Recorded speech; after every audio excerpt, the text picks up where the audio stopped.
ഇനി നമുക്ക് അടുത്ത പരിപാടിയിൽ കടക്കാം. നമ്മളെല്ലാവരും ആകാംക്ഷയോടെ കാത്തിരിക്കുന്ന ശ്രീമതി അനുപ്രിയ മനോജിന്റെ കവിതകൾക്ക്. കവിതകൾ അവതരിപ്പിക്കുന്നതിന് മുമ്പ് കവയത്രി ഒന്ന് സ്വയം പരിചയപ്പെടുന്നത് നന്നായിരിക്കും. കാരണം ഇവിടെ കൂടിയിരിക്കുന്നവരിൽ ചിലർക്കെങ്കിലും അവർ അപരിചിതയാണ്. ശ്രീ അനുപ്രിയ മനോജിനെ ഞാൻ സ്നേഹപൂർവ്വം ആദരപൂർവ്വം ക്ഷണിക്കുന്നു. നമസ്കാരം.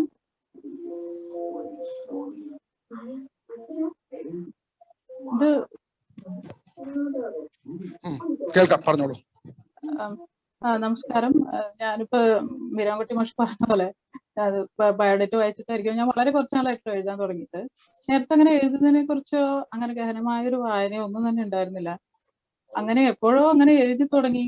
എഴുതിയതൊക്കെ പ്രസിദ്ധീകരണങ്ങൾക്ക് അയച്ചു കൊടുക്കും. എന്തൊക്കെയോ അങ്ങനെയൊക്കെ കുറെയൊക്കെ പ്രസിദ്ധീകരിച്ചു വന്നു. അപ്പൊ ഞാനത് ഇങ്ങനെ എനിക്കറിയില്ലായിരുന്നു ഇങ്ങനെയൊക്കെ ഇത്രയൊക്കെ എഴുതാൻ പറ്റും. അത് മലയാളമാണെങ്കിൽ ഞാനങ്ങനെ സംസ്കൃതം പഠിച്ചതാണ്. മലയാളത്തിൽ ഇത്ര അങ്ങനെ ഒരു എഴുതാൻ പറ്റുമെന്ന് തന്നെ എനിക്കറിയില്ലായിരുന്നു. അങ്ങനെ കുറെയൊക്കെ എഴുതി കുറെ പല പല സ്ഥലത്തും പ്രസിദ്ധീകരിച്ചു വന്നു. അപ്പൊ കൂടുതൽ ഇപ്പം വായിക്കാനുള്ള കൂടുതൽ താല്പര്യം വന്നു. കാരണം വായനയാണ് കൂടുതൽ എഴുത്തിനെ മുന്നോട്ട് നയിക്കുക. നല്ല നല്ല പദസമ്പത്താണെങ്കിലും പല ആശയങ്ങൾക്കും കൂടുതൽ വായനയോടും താല്പര്യം വന്നു. അപ്പൊ ഇപ്പോ രണ്ടും ഒരേപോലെ കൊണ്ടുപോകുന്നു, എഴുത്തും വായനയും. മുംബൈയിൽ ഇവിടെ സെറ്റിൽഡ് ആണ് കുടുംബത്തോടൊപ്പം. ഇത് വളരെ പ്രാധാന്യത്തോടെ ഇപ്പോ എഴുത്തിനെയും കാണുന്നു.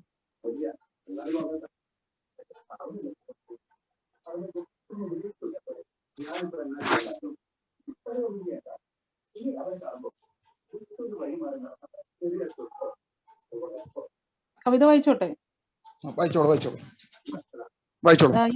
ഓക്കെ. 7 കവിതകളാണ് അവതരിപ്പിക്കുന്നത്. ആദ്യത്തെ കവിത ജലശ്മശാനം. ഓടിയൊളിക്കുന്ന ഓളപ്പരപ്പുകൾ, അവസാന ശ്വാസത്തിൻ വേരുകൾ ഇഴപിരിഞ്ഞു. പടവുകൾ കയറാനാവാതെ ജനിച്ചിടം ശ്മശാനമാകുന്ന അന്തേവാസികൾ. രാസമുകുളങ്ങൾ അലിഞ്ഞൊരു പൊയ്ത്തടാകത്തിൽ നീരാടുവാനാകാതെ ഇരുളിൻ രാജകുമാരൻ കറപുരണ്ട ഇടങ്ങൾ വെളുപ്പിക്കാതെ കറുത്ത മൂടൽപ്പാളികളിൽ മറഞ്ഞ്. പിഞ്ചൂട് കൂടിയ ജലകണങ്ങളിൽ മൂഢരായി പരിണാമത്തിനായി കാതോർത്ത് മണൽപ്പരപ്പിലേക്ക് ഊളിയിടാൻ. വിഷം കുടിച്ചു മരിക്കുന്ന കുഞ്ഞുങ്ങൾ ഇരുണ്ട ഭൂപടത്തിലിരുന്നു ചൂണ്ടയിടുന്ന മുക്കുവൻ ശവപ്പറമ്പിൽ നിന്ന് മൃതദേഹങ്ങളെ ഓരോന്നായി കൊരുത്തെടുക്കുന്നു.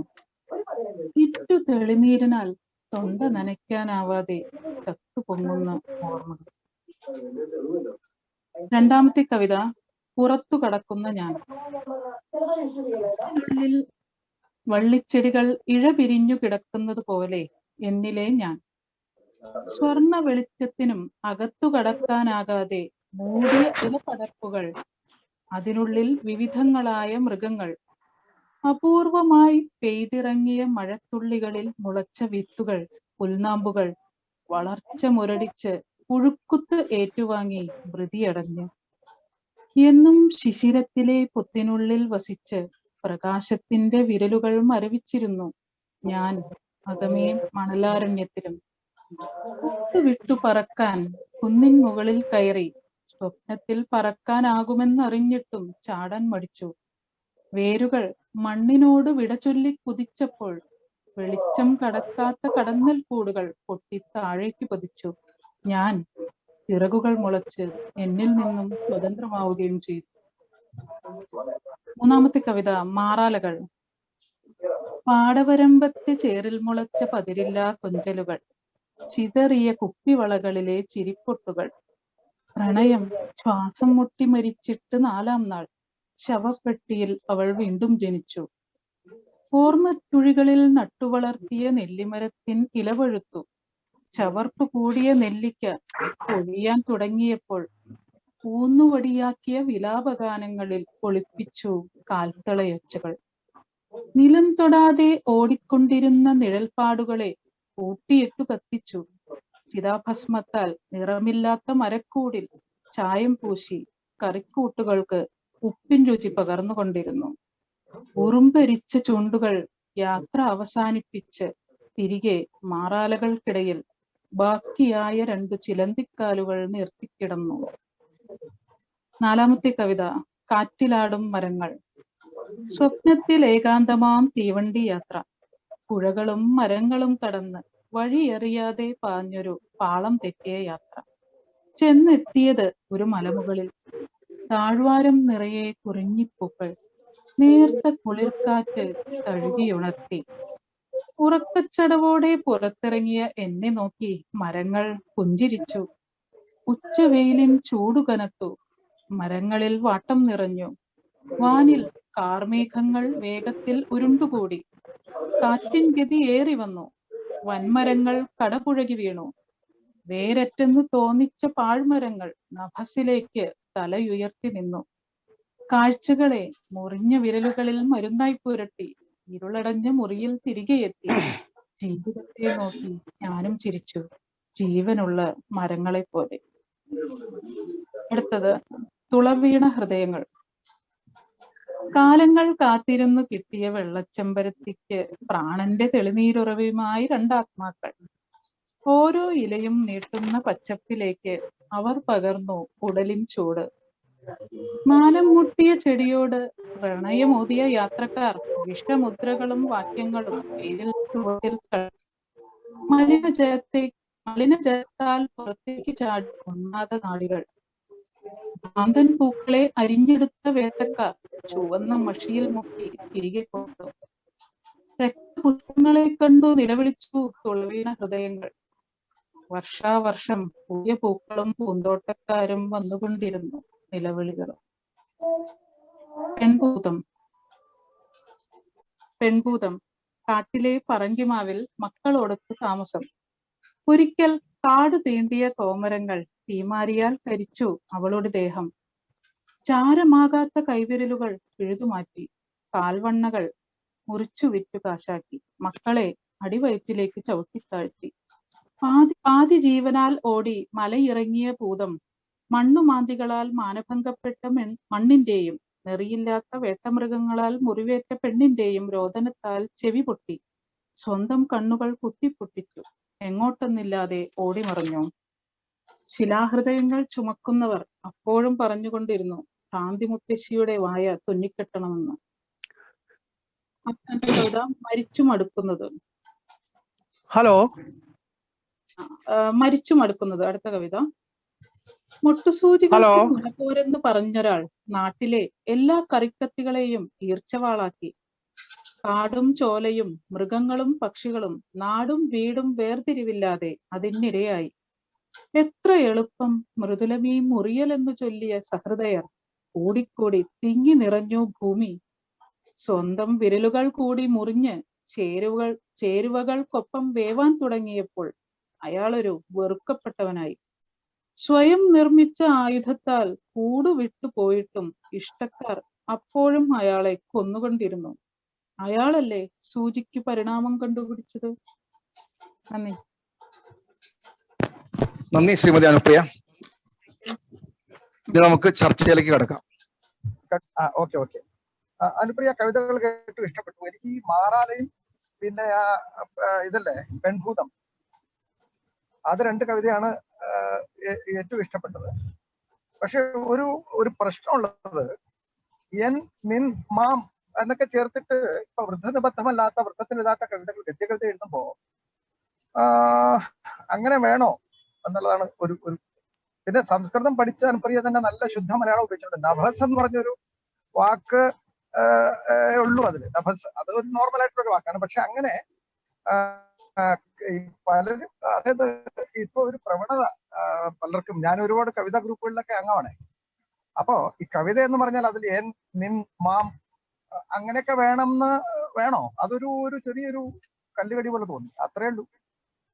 പിന്നെ എല്ലാ ഭാവുകങ്ങളും തുടരുക, അത്രേ പറയാം. Thank you Lal sir. അല്ല, ഞാൻ പ്രത്യേകിച്ച് കവിതയെ കുറിച്ച് നല്ലൊരു തുടക്കത്തിൽ എഴുതുന്നതല്ലേ, നല്ല കവിതകൾ തന്നെയാണ് ഇനി എഴുതട്ടെ എന്ന് പറയുന്നത്. കവിതയെ കുറിച്ച് ഞാൻ വ്യക്തമായിട്ട് സ്റ്റഡി നടത്തുന്നില്ല. കവിത ഇപ്പൊ കേട്ടു, അത്രേ ഉള്ളൂ. നല്ല കവിതകളാണ്. ഇനി തുടർച്ചയായിട്ട് എഴുതുക, അതന്നെ പറയാൻ. കവിതാ സായാഹ്നം തന്നതിന് നന്ദി പറയുന്നത്. Okay okay okay okay Murali. അല്ല, ഇനി അടുത്തതായിട്ട് കൃഷ്ണകുമാർ സാർ, CPK സാർ. ഞാൻ പറയണോ അതോ കവികൾ പറയണോ? അതാണോ മിച്ചം? പറഞ്ഞോളൂ സാർ, പറഞ്ഞോളൂ. നമ്മുടെ ശരിക്കും ഞാൻ ഓപ്പണിംഗ് പ്രതീക്ഷിച്ചത് ബാറ്റ്സ്മാൻമാരാണ്. ശ്രീ TK മുരളീധരനൊക്കെ കൂടുതൽ പറയുമെന്നാണ് ഞാൻ പ്രതീക്ഷിച്ചത്. കാരണം അവരൊക്കെയാണ് കവിതയെ കുറിച്ച് പറയേണ്ടവര്. ഞാൻ ഈ കവിത ഒരു പ്രാവശ്യം ഒന്ന് വായിച്ചതേ ഉള്ളൂ. എങ്കിലും എനിക്ക് വളരെ ഇഷ്ടപ്പെട്ടു എന്ന് പറയുന്നത്, ഒരു ആൾ എഴുതി തുടങ്ങിയിട്ട് അധികം കാലമായില്ല എന്ന് പറയുകയും, പക്ഷേ ഈ എഴുത്തിൽ അത്ര പുതിയ ഒരു എഴുത്തുകാരിയാണ് ഇത് എഴുതിയതെന്ന് നമുക്ക് തോന്നുന്നില്ല. ആ രീതിയിലുള്ള രചനാ രീതി ഇതിനകത്ത് കാണുന്നുണ്ട്. അതെനിക്ക് വളരെ ഇഷ്ടപ്പെട്ടതും അഭിനന്ദനാർഹവുമായ ഒരു ഘടകമായിട്ട് തോന്നി. ഈ കവിതകളിൽ പൊതുവെ കാണുന്ന ഒരു സ്വഭാവം, പ്രകൃതിയെ മിക്കവാറും കവിതകളിലൊക്കെ പ്രകൃതി പ്രത്യക്ഷമോ പരോക്ഷവുമായി പ്രത്യക്ഷപ്പെടുന്നു എന്നുള്ളതാണ്. അത് ഒരുപക്ഷെ ഈ കവിതയ്ക്ക് ഭംഗി കൂട്ടുന്നുണ്ട് എന്നുള്ളതാണ് എൻ്റെ ഒരു നിരീക്ഷണം. കാരണം പ്രകൃതിയും മനുഷ്യനും തമ്മിൽ ഏറ്റവും ബന്ധപ്പെട്ട് കിടക്കുന്ന ഘടകങ്ങൾ ഒരുപാടുണ്ട്. അതിൽ പലതും ഇതിനകത്ത് വളരെ ഭംഗിയായി അവിടെയും ഇവിടെയും ഉപയോഗിച്ചിട്ടുണ്ട് എന്നുള്ളതാണ് എനിക്ക് ഈ കവിതകളിലെ എന്നെ കൂടുതൽ ഇഷ്ടപ്പെടുത്തിയ ഒരു ഘടകമായിട്ട് തോന്നി. പിന്നെ ഈ ഭാഷയെക്കുറിച്ചൊന്നും സംസ്കൃതം ഉപയോഗിച്ചോ മലയാളം ഉപയോഗിച്ചോ ഇത്തരം ഘടകങ്ങളൊന്നും ഒരു കവിതയുടെ ഭംഗി കുറയ്ക്കുകയോ കൂട്ടുകയോ ഒന്നും ചെയ്യില്ല. ആ കവിതയ്ക്ക് ഉചിതമായ വാക്കുകൾ ഉപയോഗിക്കുക എന്നുള്ളതാണ് കവിതയ്ക്ക് ആവശ്യം.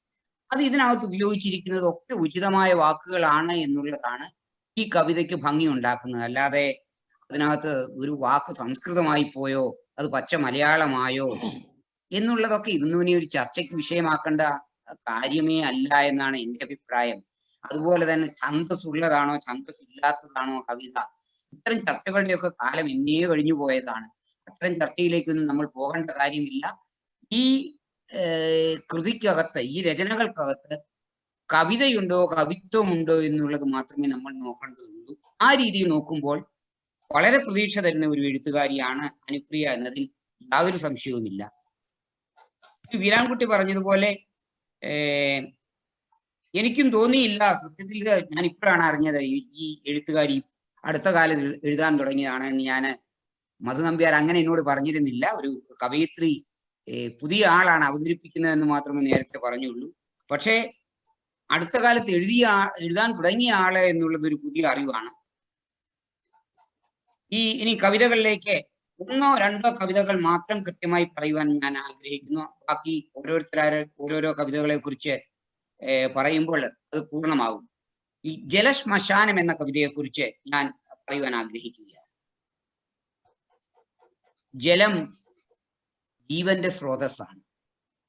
ജീവന്റെ സ്രോതസ് തന്നെയാണ് മരണത്തിന്റെ കാരണമാകുന്നതും എന്നുള്ളത് ജലശ്മശാനം എന്ന കവിതയ്ക്ക് രണ്ട് തലത്തിലുള്ള അർത്ഥമാണ് ആ തലക്കെട്ട് തന്നെ കൊടുക്കുന്നത്.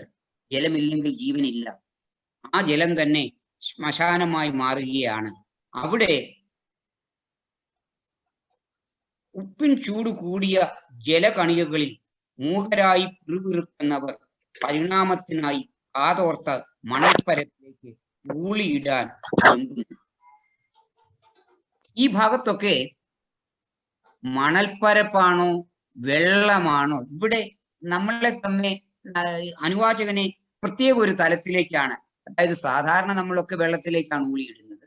ഇവിടെ പറയുകയാണ് മണൽപ്പരപ്പിലേക്ക് ഊളിയിടാൻ വെമ്പുന്നു. ഹലോ, പറഞ്ഞോളൂ പുതുവാൾ സാർ. യെസ്, ആദ്യമായി ശ്രീമതി അനുപ്രിയ മനോജന് എൻ്റെ അനുമോദനങ്ങൾ. നന്ദി സാർ. വീരാൻകുട്ടി മാസ്റ്റർ പറഞ്ഞത് വളരെ ശരിയായി തോന്നുന്നു. കാരണം 6 മാസം മുമ്പ് മുതലാണ് ഈ കവിത എഴുതാൻ തുടങ്ങിയതെന്ന് പറയുമ്പോൾ ശരിക്കും ആശ്ചര്യകരമായ ഒരു കാര്യമാണ്. മറ്റൊന്നും കൊണ്ടല്ല. പ്രത്യേകിച്ചും അവരെ സ്വാധീനിച്ച് സംസ്കൃതത്തിലൂടെ അവർക്ക് നല്ല പരിചയമുള്ളത് കൊണ്ട് ഇത്തരത്തിൽ പെട്ടെന്ന് മുന്നോട്ട് പോകാൻ സാധിച്ചു എന്നുള്ളത് ഒരു കാര്യമാണ്. പിന്നെ അവരുടെ കവിതകളെ കുറിച്ച് ഞാൻ മധുവമ്പ്യാരോട് പറഞ്ഞിരുന്നു കവിത ഒന്ന് അയച്ചു തരണമെന്ന്, പക്ഷെ കിട്ടിയില്ല. എങ്കിലും അവരിന്ന് ഇവിടെ അവതരിപ്പിച്ച ഏകദേശം കവിതകളിൽ ദൈനംദിന ജീവിതത്തിൽ നമ്മൾ നേരിടുന്ന ഒരുപാട് കാര്യങ്ങൾ, അതുപോലെ പ്രകൃതിയുമായി ബന്ധപ്പെട്ട് കിടക്കുന്ന കാര്യങ്ങൾ, ഇത്തരത്തിൽ അവർ ഒരുപാട് കാര്യങ്ങൾ നമ്മളോട് അനുവാചകർക്ക് ഉള്ളിലേക്ക് പകർന്നു തരാൻ അവർ ശ്രമിച്ചിട്ടുണ്ട്. ഇനിയും അവർക്ക് മുന്നോട്ട് എല്ലാവിധ ആശംസകളും നേർന്ന് മുന്നോട്ട് പോകട്ടെ എന്ന് പ്രാർത്ഥിക്കുന്നു, ആശംസിക്കുന്നു. നന്ദി. ഹലോ, ഞാൻ 7 കവിതകളും വളരെ ആകാംക്ഷയോടെ വായിച്ചു. ഒരു ഭാവനാ സമ്പന്നയായ ഒരു കവയിത്രിയാണ് അനുപ്രിയ എന്ന് എനിക്ക് മനസ്സിലായി. വളരെ സന്തോഷം. നിങ്ങൾക്ക് എല്ലാവിധ ഭാവങ്ങളും നേരുന്നു. ഞാനിപ്പോൾ ഉള്ളത് നിങ്ങളുടെ നാട്ടിലെ ആലുവയിലാണ് ഉള്ളത്. അതായത് ഓരോ കവിതയിലും ഉള്ള ഭാവന നിറഞ്ഞ പദങ്ങളും, അത് ഒരു റിപ്പീറ്റേഷൻ ഇല്ലാത്ത ഭാവനയാണ്. അതുകൊണ്ട് അതിൻ്റെ കൂടുതൽ റിപ്പീറ്റേഷനായിട്ട് തോന്നിയിട്ടില്ല. 7 കവിതകളിലും ചില വാക്കുകളൊക്കെ വീണ്ടും വന്നിട്ടുണ്ടെങ്കിലും ഭാവന ഉള്ള ഒരുപാട് നല്ല നല്ല വരികൾ അതിനകത്ത് വായിക്കാൻ പറ്റി. വളരെ സന്തോഷം തോന്നി. 6 മാസമായിട്ട് എഴുതുന്ന ആണെന്ന് പറയത്തില്ല. വളരെ എക്സ്പീരിയൻസ്ഡ് ആയിട്ടുള്ള ഒരു കവയിത്രി എന്ന് തോന്നിക്കത്ത രീതിയിലാണ് അത് എഴുതിയിരിക്കുന്നത്. അതുകൊണ്ട് വളരെ ഇഷ്ടമായ എല്ലാ കവിതകളും എല്ലാ ഭാവങ്ങളും നേരുന്നു. നന്ദി, നമസ്കാരം. നന്ദി സാർ, താങ്ക് യു. ഞാൻ ഈ കവികളൊക്കെ വിലയിരുത്താൻ പറ്റിയ ആളല്ല. ഈ കവിതകള് അയച്ചു കിട്ടിയപ്പോൾ ഞാൻ ഈ ജലശ്മശാനം എന്ന കവിതയാണ് ആദ്യം ഫസ്റ്റ് കവിത. അത് വായിച്ചപ്പോൾ തന്നെ എനിക്ക് ബാക്കി വായിക്കാൻ തോന്നിയില്ല എന്നുള്ള സത്യം പറഞ്ഞു. കാരണം അതൊരു അതിഗദ്യം ആയിരുന്നു ആ കവിതയിൽ. അതുകൊണ്ട് തന്നെ എനിക്കതൊരു ഈ അതിഗദ്യം വായിക്കുമ്പോൾ ഒരു പീഡനമായിട്ട് എനിക്ക് തോന്നാറുണ്ട്. അപ്പൊ ഞാനത് മുന്നോട്ട് വായിക്കണ്ടെന്ന് പറഞ്ഞ് മാറ്റിവെച്ചതാണ്. അത് പൊതുവെ പാവം വായനക്കാരുടെ ഭാഗത്തുനിന്നുള്ള ഒരു പരാതിയാണ്. ഇന്ന് പിന്നെ മുഖ്യധാരകളൊക്കെ വരുന്ന പല കവിതകളും ഈ അതിഗദ്യം കൊണ്ടാണ് നമ്മളെ മടുപ്പിക്കുന്നത്. ഈ കവിത അല്ലെങ്കിൽ ഏതൊരു സാഹിത്യ രൂപവും ഒറ്റപ്പെട്ടു നിൽക്കുന്നതല്ല, അത് അല്ലെങ്കിൽ പെട്ടെന്ന് പൊട്ടിമുളച്ച് വരുന്നതല്ല, അത് ഒരു പാരമ്പര്യമാണ്. ഈ കവികളുടെ രചനാതന്ത്രം ഒക്കെ അത്തരത്തിൽ സമൂഹത്തിൽ തുടർച്ചയായിട്ട് വരുന്നതാണ്. അതുകൊണ്ട് തന്നെ ഈ അനുപ്രിയ അല്ലെങ്കിൽ ഇന്ന് എഴുതുന്ന പുതിയ എഴുത്തുകാരെ എല്ലാവരും ഈ പാരമ്പര്യം പിന്തുടരാൻ വേണ്ടി ഒരു വ്യഗ്രത കാണിക്കുന്നത് സ്വാഭാവികമാണ്. പക്ഷെ അതിനുശേഷം സുരേഷ് ആരോ പറഞ്ഞ അനുസരിച്ച് ഞാൻ വീണ്ടും ബാക്കി കവിത വായിച്ചപ്പോൾ അടുത്ത കവിത മുതൽ, അതായത് ഈ പുറത്ത് കിടക്കുന്ന ഞാൻ തുടങ്ങിയുള്ള കവിതകൾ വന്നപ്പോഴേക്ക് അല്പം കൂടെ മെച്ചപ്പെട്ട രചനയായിട്ട് തോന്നി. അതിൽ അപൂർവമായി പെയ്തിറങ്ങിയ മഴത്തുള്ളികളിൽ മുളച്ച വിത്തുകൾ, ഇങ്ങനെ ചില കവിത്വം തുളുമ്പുന്ന കുറെ വാക്കുകൾ അങ്ങോട്ട് കടന്നുപോയി. തുടർന്ന് മാറാലകൾ ഒക്കെ വന്നപ്പോൾ എനിക്ക് വളരെ ഇഷ്ടപ്പെട്ടു. ഒരു അർഹയായ ഒരു കവിയത്തിൽ തന്നെ എന്ന് തോന്നി. അത് വളരെ നല്ല രചനയായിട്ട് തോന്നി. മാറാലകൾ തുടർന്നുള്ള കവിതകളെല്ലാം അതുപോലെ ഇഷ്ടപ്പെട്ട കവിതകളായിരുന്നു. മനോഹരമായ നിരവധി ബിംബങ്ങളും രൂപങ്ങളൊക്കെ ഈ കവിതകളിൽ ഉപയോഗിച്ചിട്ടുണ്ട്. ഒരു കവിയത്രി 6 മാസമായോ അല്ലെങ്കിൽ 6 വർഷമായോ 60 വർഷമായോ എന്ന് പറയുന്നതിന് വലിയ കഥയില്ല. കാരണം ഇന്ന് ബോംബെയിൽ അല്ലെങ്കിൽ നമ്മുടെ കേരളത്തിൽ തന്നെയുള്ള ചില 60-50 വർഷം എഴുതുന്നവരുടെ കവിതകളൊക്കെ ഇന്ന് 6 മാസത്തിൽ നിൽക്കുകയാണ്. അവിടെ നിന്ന് അങ്ങോട്ട് അവർ വളർന്നില്ല എന്ന് ചിലരെങ്കിലും കണ്ട് തോന്നാറുണ്ട് സത്യം പറഞ്ഞാൽ. അപ്പൊ കവിയുടെ എഴുത്തുപ്രായം നമ്മൾ അത്ര വലിയ കാര്യമായിട്ട് എടുത്തു പറയേണ്ട കാര്യമുണ്ടെന്ന് തോന്നില്ല. പിന്നെ എനിക്ക് മറ്റൊരു കാര്യം പറയാനുള്ളത്, കവിയത്രിയെ ഈ കോവിഡ് രോഗ പ്രസരണവും അതിൽ ഈ ലോക്ക്ഡൌൺ ഒക്കെ ശരിക്കും സ്വാധീനിച്ച മട്ടുണ്ട് ഈ കവിതകളൊക്കെ വായിക്കുമ്പോൾ. ഏതായാലും ഞാൻ ആ കവിതകളൊക്കെ വീണ്ടും സെക്കൻഡ് വായന നടത്തിക്കൊണ്ടിരിക്കുമായിരുന്നു ഈ പരിപാടി നടക്കുമ്പോൾ. അവസാനത്തെ കവിതയൊക്കെ വളരെ നന്നായിട്ട് തോന്നി. കാറ്റിലാടും മരങ്ങൾ, അതുപോലെ തുളവീണ ഹൃദയങ്ങളൊക്കെ വായിക്കപ്പെടേണ്ട കവിതകളായിട്ട് തോന്നി. പ്രത്യേകിച്ച് ബിംബകൽപ്പനയുടെ കാര്യത്തിൽ തന്നെ. മറ്റൊരു കാര്യം പറയാനുള്ളത്, ഇന്നത്തെ വീരാൻകുട്ടി മാഷിന്റെ എനിക്ക് വർഷങ്ങളായിട്ട് അറിയാവുന്നതാണ്. അദ്ദേഹത്തിന്റെ വളരെ ചെറിയ പ്രഭാഷണം വളരെ മികച്ചതായിട്ട് തോന്നി. ഈ സാഹിത്യവേദിയിൽ അടുത്ത ഒരു 4-5 പരിപാടികൾ വന്ന പ്രഭാഷണങ്ങളില് വളരെ വേറിട്ട് നിന്നൊരു പ്രഭാഷണം തന്നെയായിരുന്നു. വീരാൻകുട്ടി മാഷിനെ ഈ പ്രഭാഷണത്തിൽ ക്ഷണിച്ച മാധു നമ്പ്യാരോട് പ്രത്യേക നന്ദി. പോരെ സുരേഷ്? ആയിക്കോട്ടെ, സന്തോഷം. അനുപ്രിയയുടെ കവിത വായിച്ചു, കവയിത്രി വായിച്ചത് കേട്ടു, വീരാൻകുട്ടി മാഷിനെ കേട്ടു, അദ്ദേഹത്തിന്റെ മുറിയെ കുറിച്ചുള്ള കവിത കേട്ടു. കവിതകള് വല്ലാത്ത മടുപ്പ് തോന്നുന്ന ഈ കോവിഡ് കാലം, ഈ അടച്ചിരിപ്പ് കാലം ഏറ്റവും കൂടുതൽ മടുപ്പിച്ച സാഹിത്യ ശാഖയായിട്ട് കവിതകൾ മാറി എന്ന് തോന്നുന്ന രീതിയിലേക്ക് കവിതകളുടെ എഴുത്തുകൾ പോകുന്നു. ഒന്നും പുതിയത് പറയാനില്ലാത്ത അവസ്ഥയിലേക്കൊക്കെ സാഹിത്യം കടന്നു പോകുന്നതായിട്ട് പല വെബിനാറുകളിലും പല വാട്സപ്പ് കൂട്ടായ്മകളിലും തോന്നി തുടങ്ങിയിട്ടുണ്ട്. അനുപ്രിയയുടെ കവിതകൾ സ്വന്തമായി അടയാളപ്പെടുത്തുന്നില്ല, കണ്ടിന്യൂവിറ്റികളാണ്. സുരേഷ് പറഞ്ഞതുപോലെ കണക്കൂർ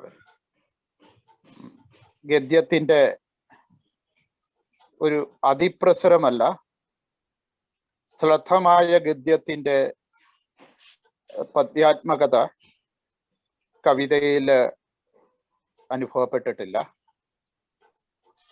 കവിതയ്ക്ക് എന്ന് മാത്രമല്ല, ഒരു സാഹിത്യ സൃഷ്ടിക്കും കാലം അത്ര പ്രസക്തമായി, എത്ര നാൾ എഴുതി എന്നുള്ളതൊന്നും പ്രസക്തമല്ല.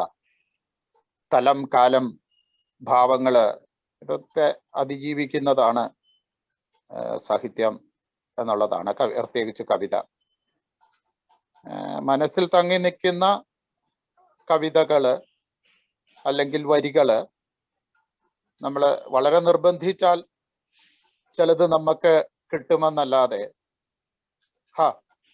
ഇത് വ്യത്യാസമാണല്ലോ, ഇത് ഞാൻ കേട്ടിട്ടില്ലല്ലോ എന്ന് തോന്നിക്കുന്ന അങ്ങനെയുള്ള ചില വരികൾ നമുക്ക് വീരാൻകുട്ടിയുടെയൊക്കെ ചില കവിതകളിൽ ഇത് അനുഭവപ്പെട്ടിട്ടുണ്ട്. ഒരു മരത്തെ കുറിച്ച് അല്ലെങ്കിൽ ഒരു ചിലന്തിയെ കുറിച്ച് അല്ലെങ്കിൽ ഒരു അദ്ദേഹത്തിന്റെ അതിപ്രശസ്തമായിട്ടുള്ള അപ്പൂപ്പൻ താടിയെ കുറിച്ചൊരു കവിതയുണ്ട്. അതിലേക്ക് ഇങ്ങനെ ജീവിതം ബ്ലെൻഡ് ചെയ്യുന്നതും അതിൽ നിന്ന് സകല ചരാചരങ്ങളുടെയും ജീവിതം ഇറങ്ങി വരുന്നതും അനുഭവിപ്പിക്കുന്ന കവിതകൾ, അത് തുടക്കക്കാരികൾക്കാണ് ഏറ്റവും കൂടുതൽ എഴുതാൻ കഴിയുന്നത് എന്നുള്ള ഒരു വിരുദ്ധ ചിന്തയാണ് എനിക്കുള്ളത്. എന്നുവെച്ചാൽ അവര് അതിവായനയുടെയും അധികം എഴുത്തിൻ്റെയും തലത്തിൽ കടക്കുന്നതിന് മുമ്പ് അവരുടെ മനസ്സിലെ ഭാവങ്ങളുടെ വെർജിനിറ്റി അത് സാധാരണ എഴുത്തിൽ വരേണ്ടതാണ്. അതുകൊണ്ടാണ് പല കവികളുടെയും ആദ്യ എഴുത്തുകള് പിന്നെ പിന്നെ വരുന്ന എഴുത്തുകൾക്ക് മുന്നിൽ നിൽക്കുന്നതായിട്ട് തോന്നുന്നത്. കവിതയൊരു കണ്ടിന്യൂവിറ്റി എന്ന് പറയുമ്പോൾ തന്നെ അത് ഒറ്റപ്പെട്ട ഓരോ തുരുത്തുകളാണ്. ആ ഒറ്റപ്പെട്ട തുരുത്തില് 4 വശങ്ങളിൽ നിന്നുമുള്ള കാഴ്ചകള് കവിതയിലേക്ക് വരികയും ആ 4 വശങ്ങളും കൂടെ ചേർന്ന് ആ തുരുത്തിനെ മൊത്തം ദിശകളിൽ ആക്കി മാറ്റുകയും ആ ദിശകളൊക്കെ കവിതയിലേക്ക് ലയിക്കുകയാണ് ചെയ്യുന്നത്. അങ്ങനെയുള്ള രചനകള് വരട്ടെ. അനുപ്രിയയുടെ കവിതകള് 6-7 കവിതകള് വായിച്ചു. മുത്തശ്ശിയെയും സ്വപ്നങ്ങളെയും, സ്വപ്നത്തിന്റെ ഒരു തലത്തെക്കുറിച്ച് വീരാൻകുട്ടി മാഷ് അദ്ദേഹത്തിന്റെ പ്രഭാഷണത്തിൽ സൂചിപ്പിച്ചു. സ്വപ്നത്തിന്റെ ഭാഷ സറിയലിസം മാത്രമൊന്നുമല്ല. സ്വപ്നത്തിന് സ്വപ്നം ഏത് യാഥാർത്ഥ്യം ഏതെന്ന് തിരിച്ചറിയാൻ പറ്റാത്ത ഭാഷ മാർക്വേസിനെ പോലുള്ളവരൊക്കെ എഴുതിയിട്ടുണ്ട്. അപ്പൊ അങ്ങനെ സ്വപ്നം തന്നെ യാഥാർത്ഥ്യമാകുന്ന രീതിയിലേക്കൊക്കെ കവിതകള്, ഇപ്പം അൻവർ അലിയുടെ ചില കവിതകളൊക്കെ ഉണ്ട് അങ്ങനെ, അല്ലെങ്കിൽ അനിത തമ്പിയുടെ ഒക്കെ ചില, ഞാൻ കമ്പയർ ചെയ്യല്ല.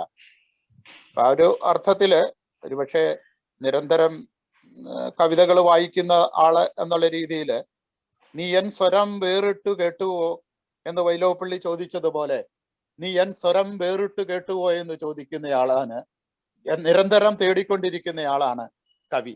ആ വേറിട്ട സ്വരത്തിന്റെ ഭാഷ, അതിൻ്റെ ആവിഷ്കരണം, അതിലേക്കുള്ള തിരച്ചില്, അതിലേക്കുള്ള സ്വപ്ന സന്നിഭമായിട്ടുള്ള കടന്നുകയറ്റം, സ്വപ്നങ്ങളെ തന്നെ ഞാൻ പിടിച്ച് വാക്കായി മാറ്റുമെന്നുള്ള നിരന്തരമായിട്ടുള്ള ഓർമ്മച്ചെപ്പുകള്, ഇതൊക്കെ ചേർന്ന കവിതയുടെ പുതിയ സത്യാനന്തര കാലത്തെ കവിതകൾക്ക് അങ്ങനെ നിയതമായിട്ടുള്ള ചട്ടക്കൂടുകളോ ഭാഷയോ അല്ലെങ്കിൽ പദാവലികളോ നിയതമായിട്ടുള്ള രീതികളോ ശാസ്ത്രങ്ങളോ ഒന്നുമില്ല.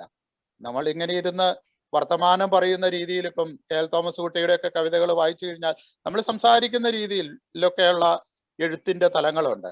ആ തലങ്ങളിലേക്കൊക്കെ പുതിയ ഭാവുകത്വങ്ങൾ, ഇപ്പം പ്രത്യേകിച്ചും ഒരു മഹാമാരിക്ക് ശേഷം വരുന്ന പ്രതീക്ഷകള്, ചിന്തകള്, ലോകസങ്കല്പം, മനുഷ്യസങ്കല്പം, ജീവിതസങ്കല്പം, മരണസങ്കല്പം, കാലസങ്കല്പം, കാലാതീതമായിട്ടുള്ള ചിന്തകളുടെ ധാരകള്, ഇതൊക്കെ എഴുത്തിന്റെ പുതിയ ഭൂമികകളെ തൊട്ടുപോകാൻ നിങ്ങളെ പ്രേരിപ്പിക്കട്ടെ.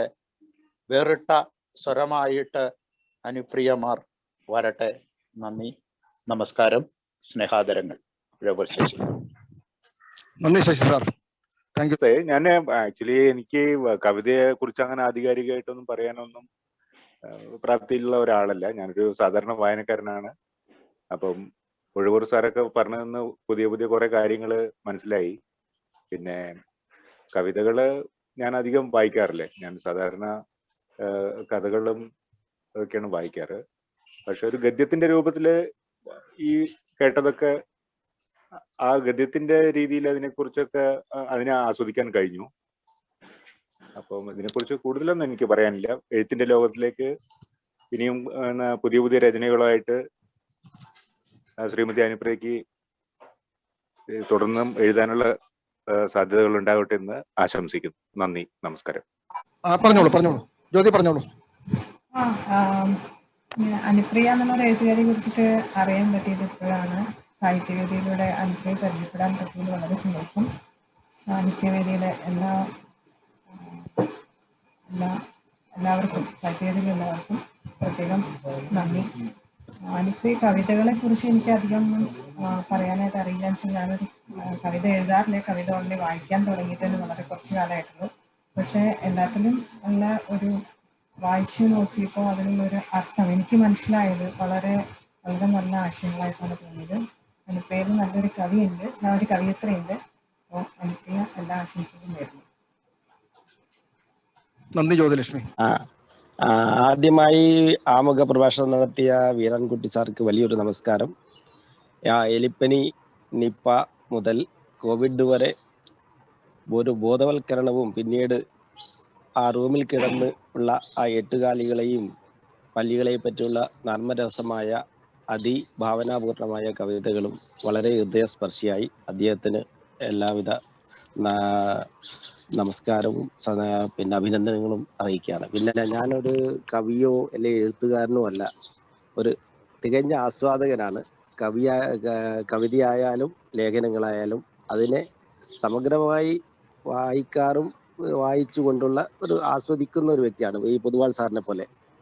അതുപോലെ ഈ ഏതാനും മണിക്കൂറുകൾക്ക് മുമ്പാണ് എനിക്ക് ഈ കവിതകളൊക്കെ കിട്ടിയത്.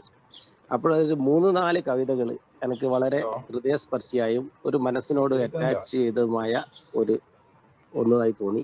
2-3 കവിതകൾ അതിഗദ്യ രൂപത്തിലുള്ളത്, അതിഗഹനമായത്, നമ്മളൊന്നും കവികളല്ലാത്തത് കൊണ്ട് നമുക്ക് ഗ്രഹിക്കാൻ പറ്റാത്ത വിധത്തിലുള്ളതായതോ അത് എന്താണെന്ന് അറിയില്ല. ഞാൻ അത്രയും അതിനെ പറ്റിയിട്ട് പ്രതിപാദിക്കുന്നുള്ളൂ.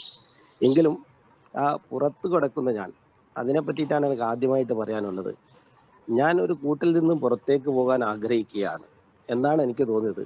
വളർച്ച മുരടിച്ച് പുഴുക്കുത്ത് ഏറ്റുവാങ്ങിയ ഞാൻ, വേരുകൾ മണ്ണിനോട് വിട ചൊല്ലി കടന്നൽ കൂടുകൾ പൊട്ടി ചിറക് മുളച്ച് സ്വതന്ത്രമാകുന്ന ഞാൻ, എന്നിൽ നിന്നും സ്വതന്ത്രമാവുന്ന ഞാൻ നല്ലൊരു നാളെകളെ കവിയത്രി ആഗ്രഹിക്കുന്നു.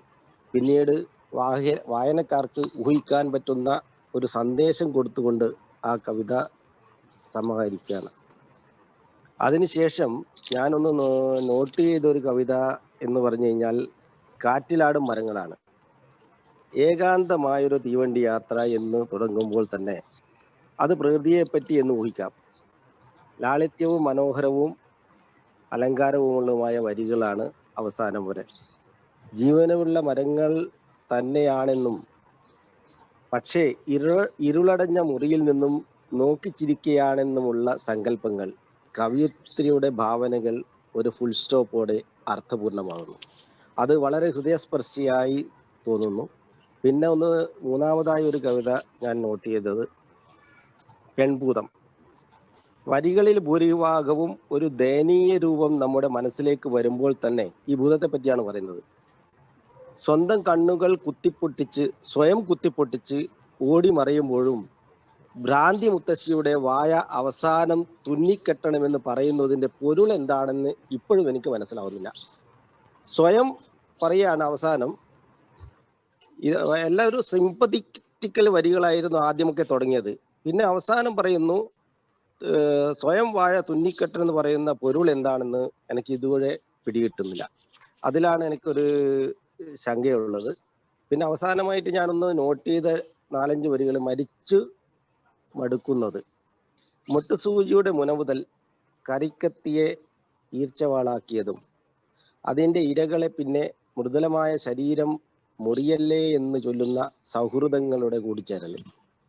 ഒരു പരിണാമം സംഭവിക്കൂ എന്ന് വളരെ നർമ്മത്തോടു കൂടി സരസമായി എഴുതിയ വരികൾ വളരെ പ്രശംസനീയമാണ്. ആ ഒരു മുട്ടുസൂചി കൊണ്ട് ആ തുടക്കം, ആ മുട്ടുസൂചി മുതൽ ആ സരസമായ വരികളിൽ കൂടി ആ ഒരു വരികൾ മുഴുവിപ്പിച്ചതിൽ വളരെ പ്രശംസനീയമാണ്. എല്ലാവരും പറയുന്നത് പോലെ 6 മാസം കൊണ്ട് എഴുതിയ കവിതകളല്ല. അപ്പം കോവിഡ് കാലത്ത് ഇത് പുറത്തു വന്നു എന്നേ ഉള്ളൂ. ചെറുപ്പത്തിലെ പഠിക്കുമ്പോൾ കുട്ടിക്കാലത്ത് തന്നെ ആ രക്തത്തിൽ അലിഞ്ഞു ചേർന്ന ചില വരികൾ ഇപ്പം സ്ഫുടം ചെയ്ത് ഉണർത്തെഴുന്നേറ്റു എന്നതേ ഉള്ളൂ. അതിനിപ്പോ ഒരു സന്ദർഭം കിട്ടി കോവിഡ് കാലത്ത്, അത്രയേ ഉള്ളൂ. എല്ലാവിധ ഭാവങ്ങളും എല്ലാവിധ ആശംസകളും സാഹിത്യവേദിക്കും പങ്കെടുത്ത എല്ലാ സുഹൃത്തുക്കളും. ഞാനൊരു കവിയോ അല്ലെങ്കിൽ എഴുത്തുകാരനോ അല്ല, ഒരു തികഞ്ഞ ആസ്വാദകനാണ്. കവിതയായാലും ലേഖനങ്ങളായാലും അതിനെ സമഗ്രമായി വായിച്ചു കൊണ്ടുള്ള ആസ്വദിക്കുന്ന ഒരു വ്യക്തിയാണ് ഈ പൊതുവാൾ സാറിനെ പോലെ. അതുപോലെ ഈ ഏതാനും മണിക്കൂറുകൾക്ക് മുമ്പാണ് എനിക്ക് ഈ കവിതകളൊക്കെ കിട്ടിയത്. അപ്പോഴൊരു 3-4 കവിതകൾ എനിക്ക് വളരെ ഹൃദയസ്പർശിയായും ഒരു മനസ്സിനോട് അറ്റാച്ച് ചെയ്തതുമായ ഒന്നായി തോന്നി. 2-3 കവിതകൾ അതിഗദ്യ രൂപത്തിലുള്ളത്, അതിഗഹനമായത്, നമ്മളൊന്നും കവികളല്ലാത്തത് കൊണ്ട് നമുക്ക് ഗ്രഹിക്കാൻ പറ്റാത്ത വിധത്തിലുള്ളതായതോ അത് എന്താണെന്ന് അറിയില്ല. ഞാൻ അത്രയും അതിനെ പറ്റിയിട്ട് പ്രതിപാദിക്കുന്നുള്ളൂ. എങ്കിലും ആ പുറത്തു കിടക്കുന്ന ഞാൻ, അതിനെ പറ്റിയിട്ടാണ് എനിക്ക് ആദ്യമായിട്ട് പറയാനുള്ളത്. ഞാൻ ഒരു കൂട്ടിൽ നിന്നും പുറത്തേക്ക് പോകാൻ ആഗ്രഹിക്കുകയാണ് എന്നാണ് എനിക്ക് തോന്നിയത്. വളർച്ച മുരടിച്ച് പുഴുക്കുത്ത് ഏറ്റുവാങ്ങിയ ഞാൻ, വേരുകൾ മണ്ണിനോട് വിട ചൊല്ലി കടന്നൽ കൂടുകൾ പൊട്ടി ചിറകുമുളച്ച് സ്വതന്ത്രമാകുന്ന ഞാൻ, എന്നിൽ നിന്നും സ്വതന്ത്രമാവുന്ന ഞാൻ, നല്ലൊരു നാളെകളെ കവിയത്രി ആഗ്രഹിക്കുന്നു. പിന്നീട് വായനക്കാർക്ക് ഊഹിക്കാൻ പറ്റുന്ന ഒരു സന്ദേശം കൊടുത്തുകൊണ്ട് ആ കവിത സമാഹരിക്കുകയാണ്. അതിനുശേഷം ഞാനൊന്ന് നോട്ട് ചെയ്തൊരു കവിത എന്ന് പറഞ്ഞു കഴിഞ്ഞാൽ കാറ്റിലാടും മരങ്ങളാണ്.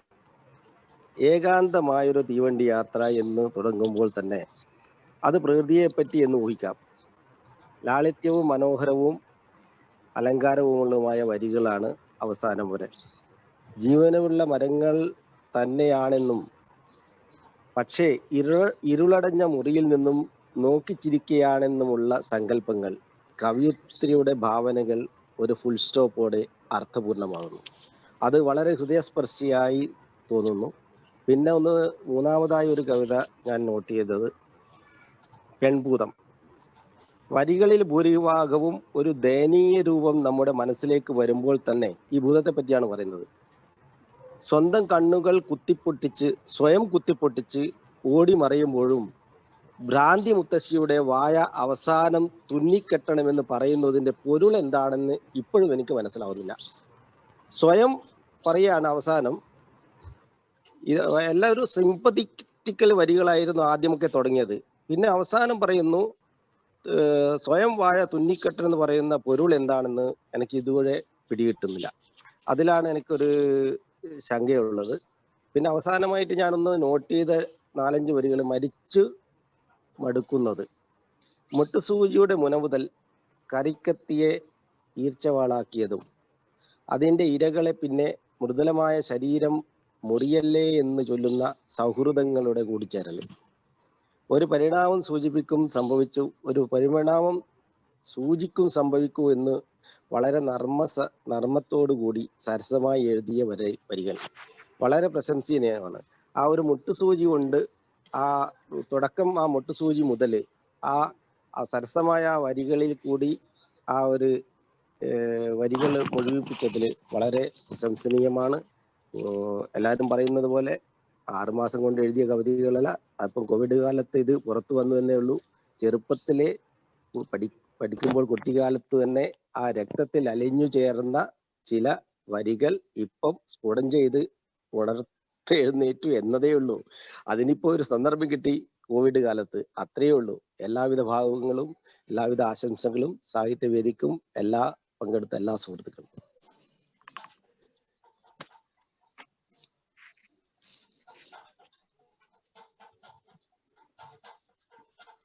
അനുപുരയുടെ കവിതകൾ ഞാൻ വായിച്ചു.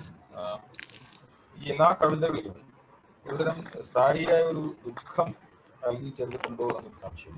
എല്ലാ കവിതകളിലും ദുഃഖഭാവം, അതുമായി തന്നെ ഒരു രോഷം, ദുഃഖം രോഷം എന്നീ 2 കാര്യങ്ങൾ എല്ലാ കവിതകളിലും ഉണ്ട് എന്നാണ് എനിക്ക് തോന്നുന്നത്. ഉടവൂർ പറഞ്ഞ മാതിരി വേറിട്ട ഒരു സ്വരം ആവട്ടെ ഇനി മുതൽ അങ്ങോട്ട്. പിന്നെ മറ്റു വിമർശിക്കുന്നവര് വിമർശിക്കും. അതൊരു കൺസ്ട്രക്റ്റീവായിട്ട് എല്ലാ വിമർശനങ്ങളെയും ഏറ്റുവാങ്ങുക. ആ ഒരു വിമർശനമാണ് നമ്മൾ വീണ്ടും നമ്മളൊരു അടുത്ത വരികൾ എഴുതുമ്പോൾ ഇത് കൂടുതൽ നന്നാക്കാൻ പറ്റുമോ എന്ന് നമ്മളെ തോന്നിപ്പിക്കുന്നത് ഇത്തരത്തിലുള്ള വിമർശനങ്ങളാണ്. അതുകൊണ്ട് വിമർശനം ഏറ്റുവാങ്ങി ഇതിലും ഭംഗിയായി നന്നായിട്ട് എഴുതാൻ അനുഗ്രഹമാവട്ടെ. എല്ലാവിധ ഭാവങ്ങളും. ഈ കവിതയിൽ ഞാൻ പറഞ്ഞു വന്നിരുന്നത് ആദ്യത്തെ കവിതയായിരുന്നു. അത് ജലശ്മശാനം എന്ന കവിതയായിരുന്നു ഞാൻ പറഞ്ഞു വന്നത്. ഇതില് ഒന്ന് ഞാൻ ആദ്യമേ പറഞ്ഞതുപോലെ തന്നെ ജലം എന്നുള്ളത് ജീവന്റെ പ്രതീകമാണ്. അതുപോലെ തന്നെ ഈ കവിതയിൽ ജലം എന്നത് മരണത്തിന്റെ പ്രതീകമായും മാറുകയാണ്. ഈ കവിതയിൽ ഒരു പ്രത്യേകത, ആ കവിത അവസാനിപ്പിക്കുന്നത് തെളിനീരിനാൽ തൊണ്ട നനയ്ക്കാനാവാതെ ചത്തുപൊങ്ങുന്ന ഓർമ്മകൾ. ഇത് തന്നെയാണ് ദ്വന്ദ്വാത്മകത എന്ന് നമ്മൾ പലപ്പോഴും പറയാറുള്ളത്. ഒരേ ഘടകത്തിന് തന്നെ ഈ ജലം ശ്മശാനമായി മാറുമ്പോഴും അവസാനം ഈ കവിതയിൽ പറയുന്നു തെളിനീര് കിട്ടണം എന്ന മോഹം അവിടെ പിന്നെയും ശേഷിക്കുകയാണ്. അതുകൊണ്ടാണ് ഈ കവിത മറ്റു പലരും ഈ കവിതയെ അത്ര അനുകൂലമായി പ്രതികരിച്ചില്ല എങ്കിലും ഞാൻ ഈ കവിതയുടെ ഘടനയെ കുറിച്ച് പറയുന്നില്ല. ഈ കവിതയിലുള്ള ആശയപരമായ ദ്വന്ദ്വത്തെ എനിക്ക് ഇഷ്ടപ്പെടുവാനുള്ള കാരണം അതാണ്. പിന്നെ മാറാലകളുടെ അവസാന വരികളിലും ഉറുമ്പരിച്ച ചുണ്ടുകൾ യാത്ര അവസാനിപ്പിച്ച് തിരികെ മാറാലകൾക്കിടയിൽ ബാക്കിയായ 2 ചിലന്തിക്കാലുകൾ നീർത്തിക്കിടന്നു. ഇവിടെയും ഈ കവിതയുടെയും ഒരു പക്ഷേ ഈ മാറാലകൾ എന്ന കവിതയുടെ ഏറ്റവും അതിന്റെ സംക്ഷിപ്തമായ രൂപം തന്നെയാണ് ഇതിന്റെ അവസാന വരികളിലെ കവയിത്രി അവതരിപ്പിച്ചിരിക്കുന്നത്. ഈ കവിതയും എനിക്ക് താല്പര്യമുള്ള ഒരു കവിതയായി തോന്നി. കൂടുതൽ കവിതകളെ കുറിച്ച് ഞാൻ പറയുന്നില്ല, കാരണം മറ്റു പറയുവാനുണ്ട്. എഴുത്തുകാരിക്ക് എല്ലാ ആശംസകളും. അതുപോലെ സുരേഷിനോടും അതുപോലെ മുതു നമ്പ്യാരോടും എനിക്കുള്ള ഒരു അഭ്യർത്ഥന, നമുക്ക് എല്ലാ സാഹിത്യവേദി ഓൺലൈനിൽ ഇനി നടക്കുകയാണ്, മറ്റെങ്കിലേക്ക് മാറുമായിരിക്കാം. പക്ഷെ നമ്മൾ ഓൺലൈനിലാണെങ്കിൽ ദയവായി എല്ലാവരോടും ആദ്യം തന്നെ സ്വന്തം മൈക്ക് മ്യൂട്ട് ചെയ്യുവാൻ അഭ്യർത്ഥിക്കണം. കാരണം ഇന്ന് ആദ്യം ശ്രീ വീരാൻകുട്ടിയുടെ പ്രഭാഷണ സമയത്ത് ആ മ്യൂട്ട് അല്ലാത്തത് കൊണ്ട് നമുക്ക് ശകലം ബുദ്ധിമുട്ടുകൾ അനുഭവപ്പെട്ടു. ഇനിയും ശ്രീ വീരാൻകുട്ടിയുടെ പ്രഭാഷണത്തെ കുറിച്ച് പറയാതിരിക്കാൻ വയ്യ. ഒരു പക്ഷേ സുരേഷ് കണക്കൂർ പറഞ്ഞതുപോലെ വളരെ മനോഹരമായ ഒരു പ്രഭാഷണമായിരുന്നു അത്. ഏറ്റവും സംക്ഷിപ്തവും, അതായത് നമുക്കൊക്കെ അറിയാവുന്ന പല കാര്യങ്ങളും അദ്ദേഹം എടുത്തു എങ്കിലും അതിനുപരിയായി നമുക്കറിയാത്ത ഒരുപാട് തലങ്ങളിലേക്ക് നമ്മെ നയിക്കുവാനും അദ്ദേഹത്തിന് സാധിച്ചു എന്നുള്ളതാണ്. കാരണം പ്ലേഗ് എന്ന കൃതിയെക്കുറിച്ചും പ്ലേഗ് വായിക്കാത്തവരിവിടെ ആരും കാണുകയില്ല, അതുപോലെ മാജിക് മൗണ്ടൻ വായിക്കാത്ത ആരും കാണുകയില്ല. ഇതൊക്കെ വായിച്ചിട്ടുണ്ട് എങ്കിലും മഹാമാരികൾ എങ്ങനെയാണ് ഓരോ മഹാമാരിയുടെ കാലഘട്ടത്തിലും സർഗപരമായ വളർച്ച ഉണ്ടായത് എന്നും സർഗപരമായ വലിയ സംഭാവനകൾ നമുക്ക് കിട്ടിയിട്ടുള്ളത് എന്നും അദ്ദേഹം മനോഹരമായി ഇവിടെ ആവിഷ്കരിച്ചു. പിന്നെ അദ്ദേഹം പറഞ്ഞ ഒരു സൂചകം ഏറ്റവും ശ്രദ്ധേയമാണ്. ആദ്യം പറഞ്ഞ സൂചകം, അതായത് എഴുത്തുകാരനിൽ ഉണ്ടാക്കിയ മാറ്റം, മാനസികമായ മാറ്റം. അതിലൊന്ന് അദ്ദേഹം സൂചിപ്പിച്ചത്, എന്നെയും ഒരുപക്ഷെ ഞാനും ഏറെ ചിന്തിച്ച ഒരുപക്ഷെ ഞാൻ പറയുവാൻ അല്ലെങ്കിൽ എഴുതുവാൻ ആഗ്രഹിച്ച ഒരു ഘടകമാണ്. അദ്ദേഹം പറഞ്ഞത്, നമ്മൾ വിശകലനം ചെയ്യുന്ന അവസരങ്ങളിൽ ഈ കോവിഡ് സമ്മാനിച്ച ഒരു ചിന്ത മനുഷ്യവംശത്തെ മുഴുവനും നശിപ്പിക്കാനാകുന്ന ഏതോ ഒരു ചെറിയ അണുവിനെ എന്നെങ്കിലും നമ്മളുടെ ഇടയിലേക്ക് കടന്നു വരുവാനുള്ള സാധ്യത തള്ളിക്കളയാനാവില്ല. അതുപോലെ തന്നെ അങ്ങനെ ഒരു സാധ്യത മുമ്പിൽ കണ്ട് മാത്രമേ ഇനിയും മനുഷ്യ സമൂഹത്തിന് മുമ്പോട്ട് പോകുവാൻ സാധിക്കുകയുള്ളൂ. അതൊരു മഹത്തായ സന്ദേശമാണ്. ഒരു പക്ഷേ എഴുത്തുകാരെ സംബന്ധിച്ചിടത്തോളം നമ്മളുടെയൊക്കെ ദാർശനിക തലങ്ങളിലേക്ക് നാം അറിയാതെ ആഴ്ന്നിറങ്ങിയ ഒരു പ്രത്യേക ചിന്തയാണ് അദ്ദേഹം ഇന്നിവിടെ നമ്മോടൊപ്പം പങ്കുവെച്ചത്. നമ്മൾ പലരും ചിന്തിച്ചതാണ് എങ്കിലും അദ്ദേഹം അതിവിടെ പങ്കുവെച്ചപ്പോൾ എനിക്ക് വളരെ വളരെ ശ്രദ്ധയോടുകൂടി അത് കേട്ടിരിക്കുവാനാണ് എനിക്ക് തോന്നിയത്. കാരണം ജീവിതത്തിന്റെ ദർശനങ്ങളെ കുറിച്ച് മനുഷ്യന്റെ സാധാരണ ചിന്തകളിൽ നിന്നും വേറിട്ട് ജീവിതത്തിന്റെ നൈമിഷികതയെ കുറിച്ച് ഒരുപാട് കവിതകളൊക്കെ വായിച്ചിട്ടുണ്ട് എങ്കിലും നമ്മുടെ അനുഭവത്തിൽ അത് വന്നത് കോവിഡ് കാലഘട്ടത്തിലാണ്. അതുകൊണ്ട് ഒരു പക്ഷേ ഇന്ന് എഴുതുന്നവരും ഇനി എഴുതുന്നവരും ജീവിതം എത്ര ചെറുതാണ്, ഒന്നിച്ചു മരിക്കുന്ന ഒരു സമൂഹത്തിന് മുമ്പിൽ കണ്ടുകൊണ്ട് പലപ്പോഴും നമുക്ക് എഴുതേണ്ടി വരും എന്നുള്ള ഒരു ചിന്തയാണ് അദ്ദേഹത്തിന്റെ പ്രഭാഷണത്തിൽ നിന്നും ഒരുപക്ഷെ നമ്മളൊക്കെ ചിന്തിച്ചത്, നമ്മളിൽ പലരും കുറെയൊക്കെ കഥകളിലും കവിതകളിലും ഒക്കെ എഴുതി പകുതിയായതുമായ ഒരു ചിന്തയാണ് അദ്ദേഹം ഇന്നിവിടെ പറഞ്ഞത്. അതും വളരെ മനോഹരമായ ഒരു പ്രഭാഷണം കേൾക്കാൻ സാധിച്ചു എന്നതിലും സന്തോഷമുണ്ട്. വീരാൻകുട്ടി ഇവിടെ ഇപ്പോൾ ഉണ്ടെന്ന് തോന്നുന്നില്ല എങ്കിലും അദ്ദേഹത്തോടും ആസ്വാദകൻ എന്ന രീതിയിൽ നന്ദി അറിയിക്കട്ടെ. നന്ദി, നമസ്കാരം. Thank you sir. അനുപ്രിയയുടെ കവിത ഞാൻ കഴിഞ്ഞ 5-8 മാസമായിട്ട് വായിക്കുന്നുണ്ട്. എനിക്ക് തോന്നുന്നു ഓഗസ്റ്റിലെങ്ങാണ്ട് ഞാൻ ജ്യോതിർഗമയയിൽ ഒരു കവിത ഇട്ടായിരുന്നു, പരിണാമം എന്നും പറഞ്ഞ്. നല്ല കവിതകളാണ്, വളരെ എനിക്കിഷ്ടപ്പെട്ട കവിതകളാണ്. ഞാൻ എപ്പോഴും വായിക്കാറുണ്ട്. ഈ കവിതകൾ വളരെ നന്നായിട്ടുണ്ട്. ഓക്കെ, എല്ലാ ബെസ്റ്റ് വിഷസും, എല്ലാ ഭാവുകങ്ങളും.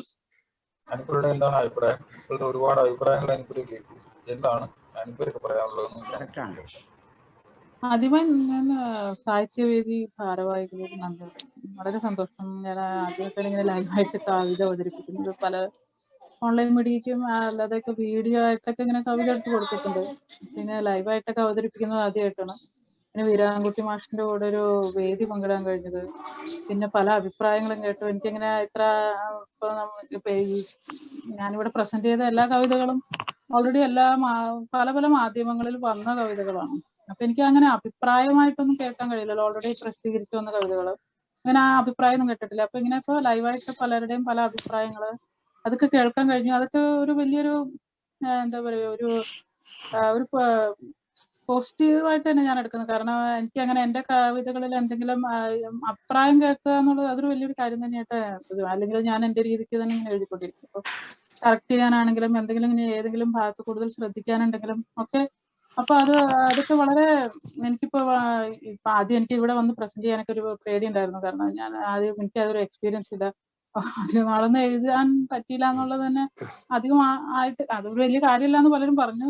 എന്നാൽ പോലും കവിത എന്താണെന്ന് അങ്ങനെ പറയാൻ പോലും എനിക്ക് അറിവുണ്ടോന്ന് അറിയില്ല.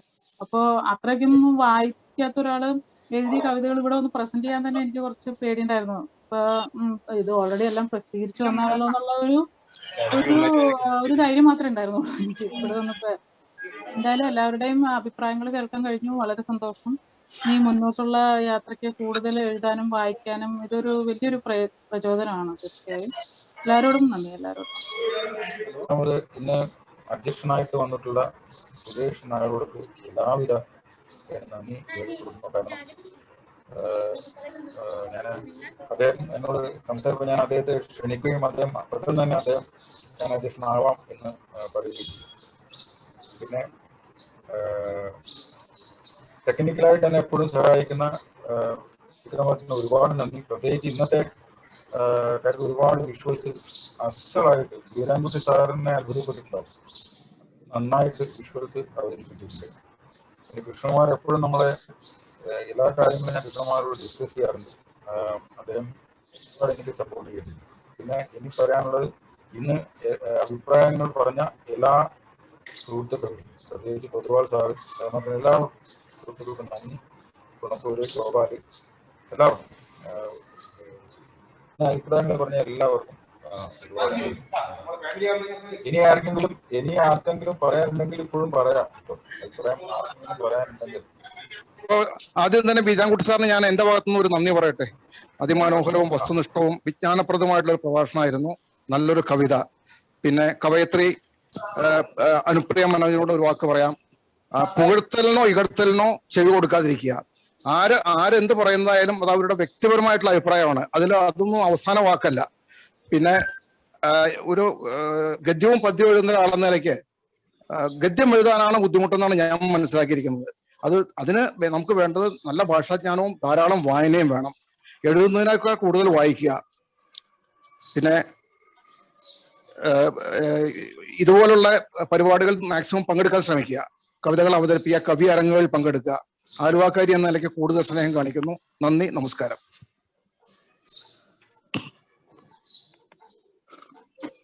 ഓക്കെ, എന്നാ എൻഡ് ചെയ്യാണ്. Okay, by.